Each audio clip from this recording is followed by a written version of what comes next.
گاؤں نورپور شہر سے بہت دور تھا۔ دن عام تھے مگر راتیں عجیب خاموشی لیے ہوتی تھیں۔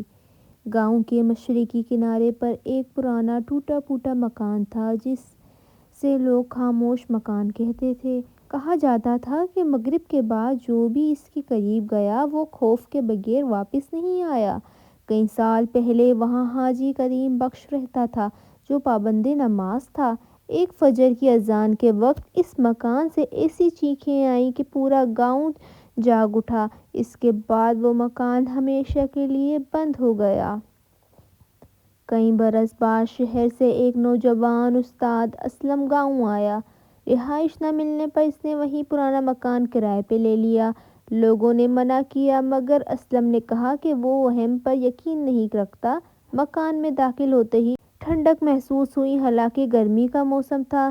دیواروں پر نمی کے نشان اور ہوا میں بوسیدگی اور بو پھیلی ہوئی تھی۔ پہلی رات عشاء کے بعد اسلم سونے لگا۔ جیسے ہی اس نے لائٹ بند کی اسے اپنے کان کے قریب سانس کی آواز محسوس ہوئی۔ وہ چونک کر اٹھ بیٹھا مگر کمرہ خالی تھا۔ اس نے بسم اللہ پڑھی اور دوبارہ لیٹ گیا۔ آدھی رات کو چھت پر کسی کے چلنے کی آواز آئی۔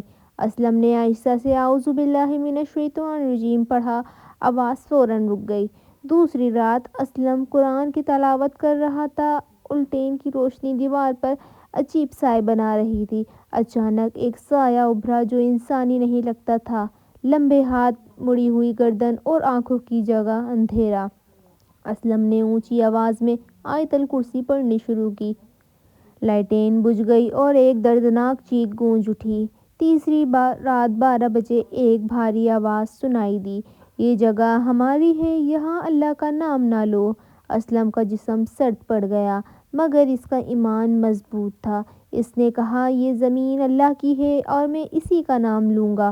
کمرہ لرزنے لگا اور دیواروں سے سائے نکلنے لگے۔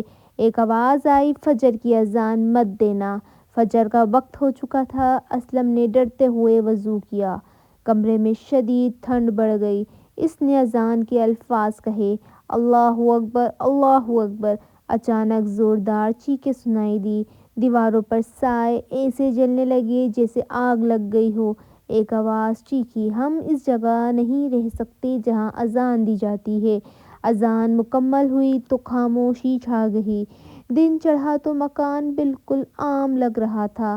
کچھ دن بعد ایک بزرگ نے بتایا کہ یہ مکان سرکش جنات کا ٹھکانہ تھا۔ حاجی کریم بخش نے قرآن سے انہیں کمزور کیا تھا۔ اسلم نے وہاں روزانہ اذان، نماز اور قرآن جاری رکھا۔ 40 دن بعد ہر خوف ختم ہو گیا۔ اس واقعے سے ہمیں سبق ملتا ہے، جہاں نماز، اذان، قرآن کی تلاوت ہوتی ہے وہاں کوئی جنات حاوی نہیں ہوتے۔